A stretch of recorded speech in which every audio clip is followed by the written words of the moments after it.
नमस्कार दोस्तों, online class में आपका स्वागत है। मैं राजेश कुमार आपका हार्दिक अभिनंदन और स्वागत करता हूं।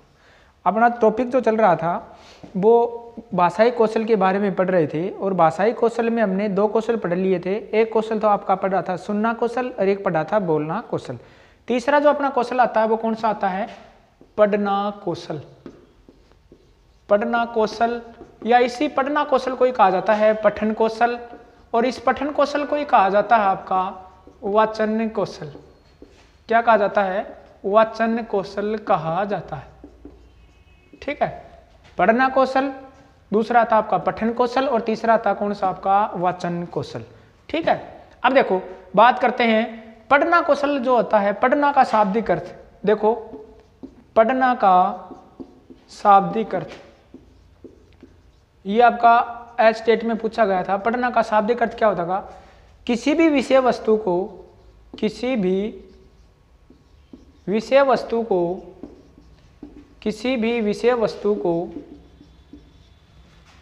अर्थ ग्रहण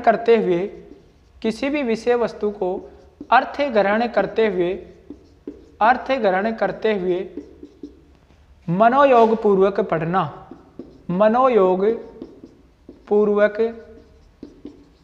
पढ़ना पढ़ना कौशल या वाचन कौशल कहा जाता है। पढ़ना वाचन कौशल, क्वालिटी किसी का नहीं, वाचन कौशल कहलाता है। ठीक है, वाचन कौशल कहलाता है। किसी भी विषय वस्तु को अर्थ ग्रहण करते हुए मनोयोग पूर्वक पढ़ना क्या कहलाता है? आपका पढ़ना। ठीक है, पठन या वाचन कौशल कहलाता है। ठीक है, अब देखो पढ़ना कौशल जो होता है ये दो प्रकार का होता है। ठीक है, पढ़ना कौशल जो है, पढ़ना कौशल दो प्रकार का होता है। पढ़ना कौशल दो प्रकार का होता है। पढ़ना कौशल दो प्रकार का होता है। पहला आपका आता है व्यक्तियों की संख्या के आधार पर, व्यक्तियों की संख्या के आधार पर। दूसरा आता है आपका ध्वनि के आधार पर। ठीक है, व्यक्तियों की संख्या के आधार पर, दूसरा आता है ध्वनि के आधार पर। अब देखो व्यक्तियों की संख्या के आधार पर भी दो प्रकार का होता है। एक तो आपका आता है व्यक्तिगत पठन और दूसरा आता है आपका सामूहिक पठन। ठीक है, एक तो आता है व्यक्तिगत पठन और एक आता है सामूहिक पठन। एक व्यक्ति के द्वारा जो पठन किया जाता है वो व्यक्तिगत पठन और एक पूरे समूह के द्वारा किया जाता है वो सामूहिक पठन। ठीक है, ध्वनि के आधार पर भी दो प्रकार का होता है। एक तो आपका मौन वाचन और दूसरा आपका आता है सस्वर वाचन। मौन वाचन और सस्वर वाचन। ठीक है, तो पढ़ना का शाब्दिक अर्थ होता है किसी भी विषय वस्तु को अर्थ ग्रहण करते हुए पढ़ना। पढ़ना का अर्थ केवल पढ़ना नहीं होता है, किसी भी विषय वस्तु को अर्थ ग्रहण करते हुए मनोयोग पूर्वक पढ़ना। ठीक है, वाचन कौशल कहलाता है। पढ़ना कौशल दो प्रकार का होता है, व्यक्तियों की संख्या के आधार पर व्यक्तिगत पठन और सामूहिक पठन। ध्वनि के आधार पर भी दो प्रकार का होता है, मौन वाचन और सस्वर वाचन। ठीक है, अब आते हैं बात आगे, इसको डिटेल से पढ़ेंगे कि व्यक्तियों की संख्या के आधार पर जो पठन होता है वो कैसे होता है। ठीक है, व्यक्तियों की संख्या के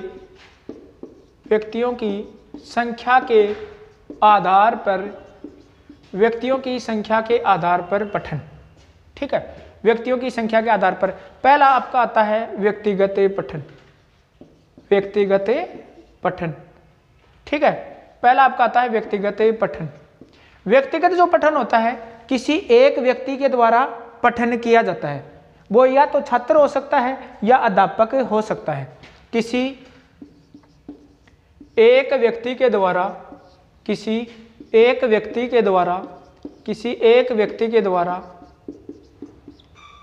किया गया पठन, किसी एक व्यक्ति के द्वारा किया गया किसी एक व्यक्ति के द्वारा किया गया पठन, किसी एक व्यक्ति के द्वारा किया गया पठन, ठीक है, आपका व्यक्तिगत पठन कहलाता है। किसी एक व्यक्ति के द्वारा किया गया पठन व्यक्तिगत पठन कहलाता है, ठीक है। अब देखो नोट लगा के बताता हूं आपको कि जो आपका व्यक्तिगत पठन होता है ये अध्यापक के द्वारा भी किया जा सकता है, ठीक है, छात्र के द्वारा भी किया जा सकता है। व्यक्तिगत पठन मौन वाचन भी हो सकता है और सहस्वर भी हो सकता है। मौन वाचन का मतलब होता है बिना आवाज किए पढ़ना और सहस्वर का मतलब होता है आवाज के साथ पढ़ना। तो व्यक्तिगत पठन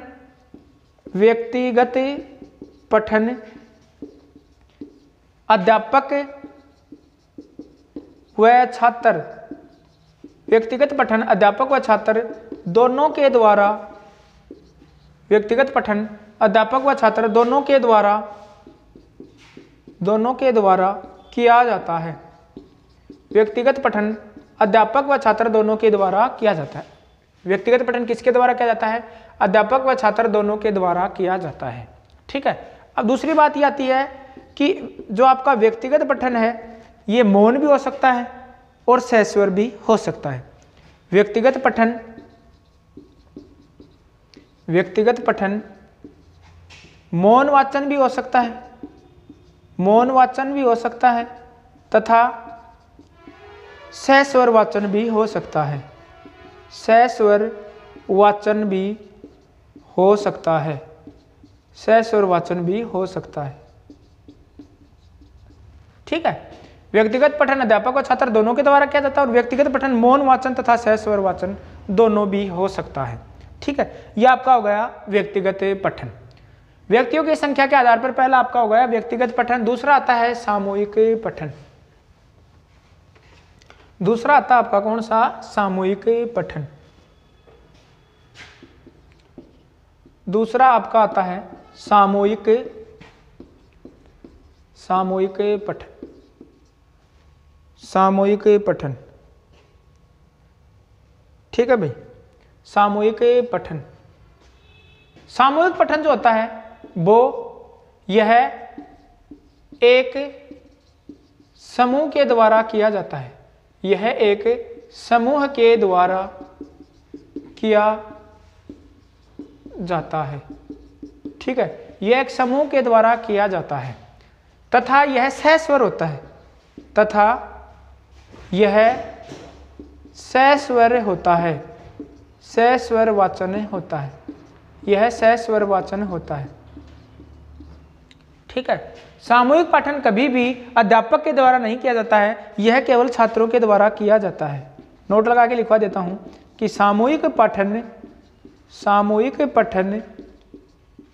केवल छात्रों के द्वारा ही किया जाता है।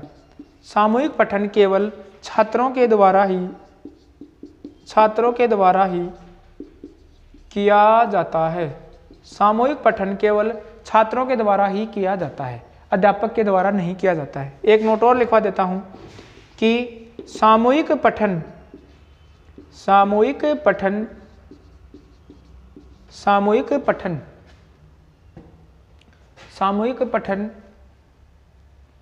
आपका अध्यापक के द्वारा, सामूहिक पठन अध्यापक के द्वारा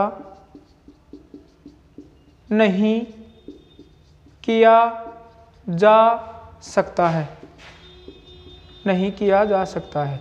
सामूहिक पठन अध्यापक के द्वारा नहीं किया जा सकता है, ठीक है। दूसरा पढ़ा आपने व्यक्तिगत पठन, ठीक है। अब देखो आगे इसी में आता अगला एक और कि सामूहिक पठन कभी भी मौन वाचन नहीं होता है। जरूर ये भी याद रखना आप कि आपका सामूहिक पठन जो है ये कभी भी मौन वाचन नहीं होता है। क्योंकि सामूहिक पठन मौन वाचन इसलिए नहीं होता है क्योंकि अगर बच्चा मन ही मन में पढ़ेगा तो हर बच्चे की पढ़ने की जो गति होती है वो अलग अलग होती है। हर बच्चे की पढ़ने की जो गति होती है वो अलग अलग होती है, ठीक है। तो सामूहिक पठन कभी भी मौन वाचन नहीं होता है। सामूहिक पठन कभी भी मौन वाचन नहीं होता है। क्योंकि हर बच्चे की पढ़ने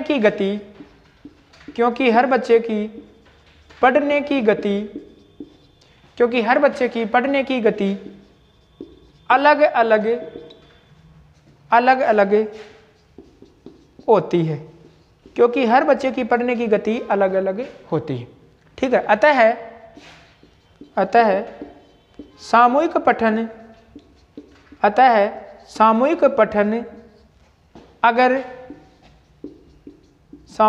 अगर मौन वाचन हो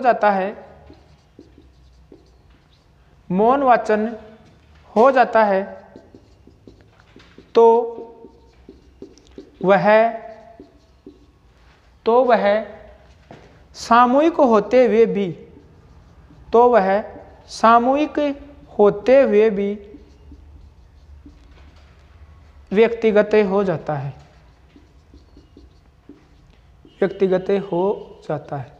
क्योंकि हर बच्चे की पढ़ने की गति क्या होती है, अलग अलग होती है, ठीक है। अब आती है बात मौन वाचन की, जो पिछली बार आपके रेट में पूछा गया था, इंपॉर्टेंट भी है भाई, मौन वाचन आपका इंपॉर्टेंट भी है। तो मौन वाचन जो है इसका प्रारंभ कक्षा 6ठी कक्षा से माना जाता है, लेकिन कभी कभी अगर प्रतिभाशाली बालक हैं तो मौन वाचन का प्रारंभ कक्षा 3 से भी प्रारंभ हो जाता है। मौन वाचन जो है इसका शाब्दिक अर्थ होता है किसी भी विषय वस्तु को बिना आवाज किए मन ही मन में पढ़ना, ठीक है। दूसरा आता है ध्वनि के आधार पर पठन, दूसरा है ध्वनि के आधार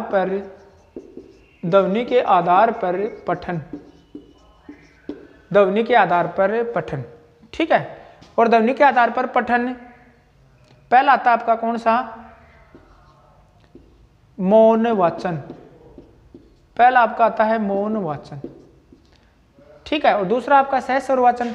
मौन वाचन का मतलब होता है कि बिना आवाज किए किसी भी विषय वस्तु को बिना आवाज किए मन ही मन में पढ़ना क्या कहलाता है, मौन वाचन कहलाता है। तो बिना आवाज किए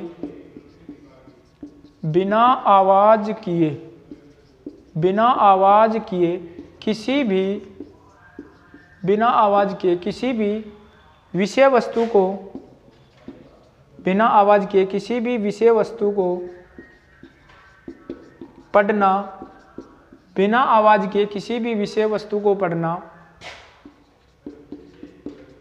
मौन वाचन कहलाता है। बिना आवाज किए किसी भी विषय वस्तु को पढ़ना मौन वाचन कहलाता है, ठीक है। मौन वाचन, बिना आवाज के किसी भी विषय वस्तु को पढ़ना क्या कहलाता है, मौन वाचन कहलाता है, बिना आवाज की, ठीक है। अब देखो मौन वाचन जो है ये यानी इसका प्रारंभ नोट लगा के लिख लेता हूं कि मौन वाचन का प्रारंभ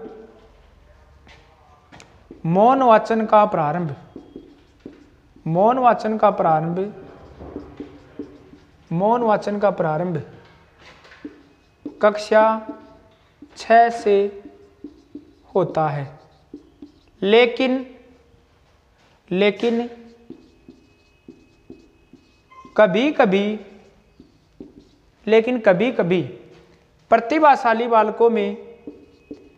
कभी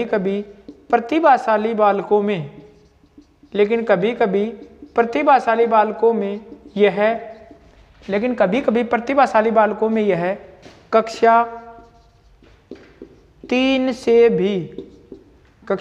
से भी प्रारंभ हो जाता है, ठीक है। मौन वाचन जो है बिना आवाज किए किसी भी विषय वस्तु को पढ़ना मौन वाचन कहलाता है। और मौन वाचन का प्रारंभ कक्षा 6 से होता है, लेकिन कभी कभी प्रतिभाशाली बालकों में यह कक्षा 3 से भी प्रारंभ होता है। प्रतिभाशाली बालकों की बुद्धि लब्धि जो होती है वो 140 प्लस होती है। प्रतिभाशाली बालकों की बुद्धि लब्धि कितनी होती है, 140 प्लस, ठीक है। टर्मन और स्टर्न के अनुसार कितनी होती है, 140 प्लस। प्रत्येक सृजनशील बालक प्रतिभाशाली होता है, लेकिन प्रत्येक प्रतिभाशाली बालक सृजनशील हो ये जरूरी नहीं होता, ठीक है। सृजनशील का मतलब होता है कि जैसे दूध फट गया, अब दूध फट गया तो उसका पनीर बनाना। अब जैसे मेरे पास ये मार्कर है तो इसका काम क्या होता है, केवल लिखना होता है, लेकिन अगर सृजनशील बालक होगा तो इससे कोई फूल बना देगा, इसके अंदर कागज को मोड़कर इसके अंदर डालकर फूल बना देगा, इसके और कोई औजार बना देगा, तो वो क्या कहलाता है आपका सृजनशील बालक, कुछ नया करना। ठीक है, तो आपका कौन होता है, सृजनशील बालक होता है। तो प्रतिभाशाली बालकों में ये कभी कभी जो है इसका हो जाता है। आगे बात आती है आपकी मौन वाचन के उद्देश्य क्या होते हैं। पहली बात तो ये कि मौन वाचन के प्रकार देख लो पहले। मौन वाचन के प्रकार, मौन वाचन के प्रकार 3 होते हैं। मौन वाचन के प्रकार कितने होते हैं, 3। पहला आपका मौन वाचन का प्रकार आता है, वो आता है गंभीर। ठीक है, पहला मौन वाचन का प्रकार आता है गंभीर। ठीक है, दूसरा मौन वाचन का प्रकार आता है गंभीर को ही गहन मौन वाचन भी कहा जाता है, गहन वाचन, गहन, गंभीर या गहन वाचन। दूसरा आता है आपका द्रुत मौन वाचन, द्रुत मौन वाचन। और तीसरा और अंतिम आता आपका कौन सा, सामान्य मौन वाचन, सामान्य मौन वाचन। ठीक है, तो मौन वाचन के जो प्रकार होते हैं वो कितने होते हैं, 3 प्रकार होते हैं। मौन वाचन के प्रकार कितने होते हैं, 3 प्रकार होते हैं। ठीक है, पहला गंभीर या गहन, दूसरा आता है द्रुत मौन वाचन, तीसरा कौन सा हो जाएगा आपका गंभीर मौन वाचन, दूसरा हो जाएगा गहन मौन वाचन, तीसरा हो जाएगा द्रुत मौन वाचन। ठीक है, गंभीर मौन वाचन, ठीक है, दूसरा हो जाएगा द्रुत मौन वाचन, तीसरा सामान्य मौन वाचन। अब देखो गंभीर मौन वाचन का मतलब होता है किसी भी सारगर्भित विषय वस्तु को, किसी भी सारगर्भित विषय वस्तु को बिना आवाज किए मन ही मन में पूर्ण मनोयोग के साथ पढ़ना गंभीर मौन वाचन होता है। जैसे आप कंपटीशन एग्जाम आपकी रिट की तैयारी कर रहे हो तो वो कौन सा वाचन हो जाएगा, गंभीर गहन मौन वाचन हो जाएगा। द्रुत मौन वाचन का ये होता है कि किसी भी विषय वस्तु को जल्दी जल्दी या शीघ्रता से पढ़ना, यानी अगर आपके सामने कोई एक पूरा पेज है तो उस पूरे पेज में एक इंपॉर्टेंट पंक्ति पढ़ना या कोई एक इंपॉर्टेंट शब्द पढ़ना क्या कहलाएगा आपका द्रुत मौन वाचन। परीक्षा से तुरंत पहले जो वाचन किया जाता है वो द्रुत मौन वाचन होता है। तीसरा और अंतिम वाचन आता है सामान्य मौन वाचन। ठीक है, सामान्य मौन वाचन जो होता है इसका कोई औपचारिक रूप नहीं होता है।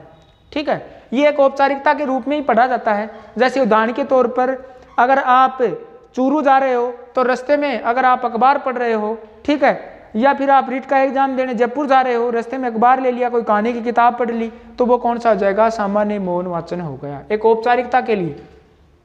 ठीक है, तो मैं लिखवा देता हूँ गंभीर मौन वाचन। ठीक है, वाचन मौन वाचन के 3 प्रकार बताए थे मैंने। पहला आता आपका कौन सा, गंभीर या गहन मौन वाचन, गंभीर या गहन मौन वाचन। ठीक है, गंभीर या गहन मौन वाचन, गंभीर या गहन मौन वाचन। देखो किसी भी विषय वस्तु, किसी भी सारगर्भित, किसी भी सारगर्भित, किसी भी सारगर्भित विषय वस्तु को, किसी भी सारगर्भित विषय वस्तु को, किसी भी सारगर्भित विषय वस्तु को बिना आवाज किए, बिना आवाज किए, बिना आवाज किए पूर्ण मनोयोग के साथ, पूर्ण मनोयोग के साथ अर्थ ग्रहण करते हुए, साथ अर्थ ग्रहण करते हुए, अर्थ ग्रहण करते हुए, अर्थ ग्रहण करते हुए पढ़ना आपका गंभीर, गंभीर मौन वाचन होता है, गंभीर मौन वाचन होता है, गंभीर मौन वाचन होता है। ठीक है, किसी भी सारगर्भित विषय वस्तु को बिना आवाज किए, ठीक है, पूर्ण मनोयोग के साथ अर्थ ग्रहण करते हुए पढ़ना मौन वाचन है। दूसरा आपका आता है कौन सा वाचन, गंभीर के बाद में आता है दूसरा द्रुत मौन वाचन, द्रुत मौन वाचन।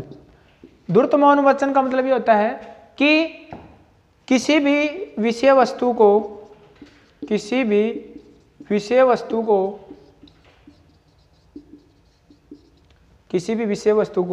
जल्दी जल्दी, ठीक है, या महत्वपूर्ण विषय वस्तु को सरसरी तरीके से पढ़ना, या पूरे पेज में या पूरे पृष्ठ में एक महत्वपूर्ण पंक्ति पढ़ना, एक महत्वपूर्ण पंक्ति पढ़ना द्रुत मौन वाचन कहलाता है।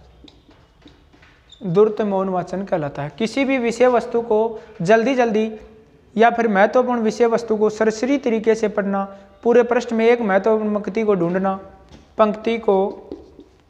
ढूंढना, ठीक है, पढ़ना द्रुत मौन वाचन होता है। या फिर परीक्षा से तुरंत पहले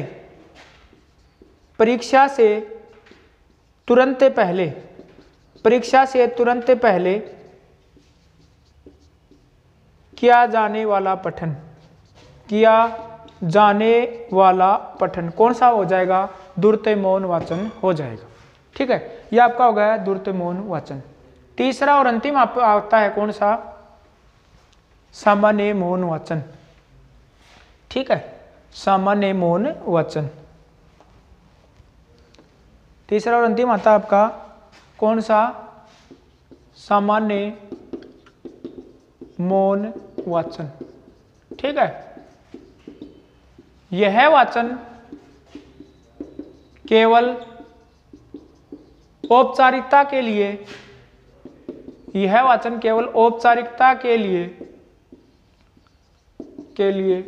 पढ़ा जाता है। ठीक है, यह वाचन केवल औपचारिकता के लिए पढ़ा जाता है। ठीक है, जैसे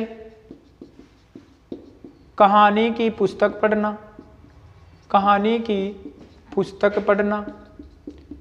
अखबार पढ़ना आदि, ये किसके अंदर आएंगे? सामान्य मौन वाचन के अंदर आएंगे। ठीक है, तो व्यक्तियों की संख्या के आधार पर पढ़ रहे थे। पहला पढ़ा हमने मौन वाचन, अब पढ़ेंगे दूसरा सहस्वर वाचन। दूसरा पढ़ेंगे सहस्वर वाचन।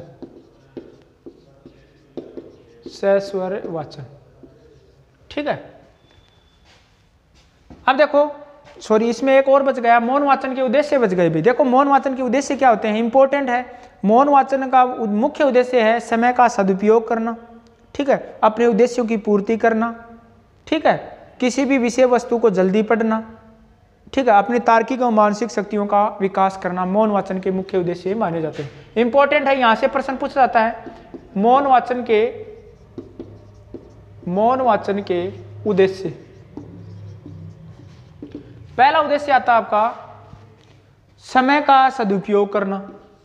मौन वाचन का जो मुख्य उद्देश्य है वो क्या है? समय का सदुपयोग करना। ठीक है, दूसरा अपने उद्देश्यों की पूर्ति करना। अपने उद्देश्यों की पूर्ति करना। ठीक है, समय का सदुपयोग करना, अपने उद्देश्यों की पूर्ति करना। तीसरा आता है इसमें किसी भी विषय वस्तु को, देखो दुगना हो जाता है। अगर मैं बोल के कोई चीज पढ़ूं या फिर मौन वाचन करूं तो स्पीड पढ़ने की जो गति होती है वो क्या हो जाती है? दुगनी। तो किसी भी विषय वस्तु को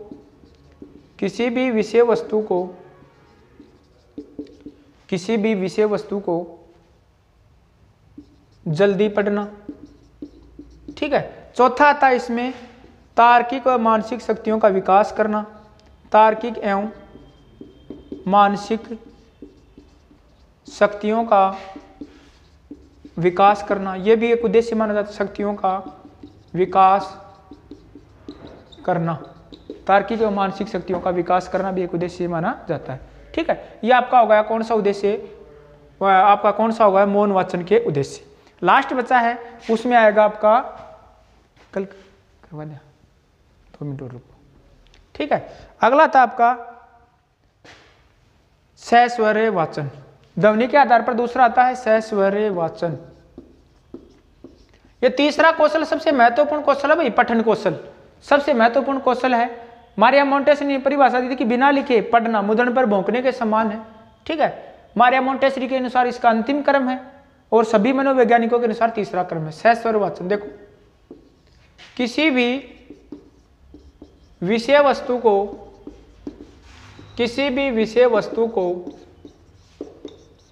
आवाज के साथ पढ़ना, किसी भी विषय वस्तु को आवाज के साथ पढ़ना सस्वर वाचन होता है, सस्वर वाचन होता है। ठीक है, अब देखो आवाज के साथ पढ़ना, अब देखो ये जो है सस्वर वाचन ये व्यक्तिगत भी होता है और सामूहिक भी होता है। तो नोट लगा के लिख देता हूं कि सस्वर वाचन व्यक्तिगत, सस्वर वाचन व्यक्तिगत व सामूहिक, सस्वर वाचन व्यक्तिगत व सामूहिक दोनों होता है, दोनों होता है। ठीक है, व्यक्तिगत भी होता है सामूहिक भी होता है, आवाज के साथ ही पढ़ना। ठीक है, सस्वर वाचन। तो ये आपका कौन सा हो गया भाई, तीसरा पठन कौशल। ठीक है भाई, धन्यवाद।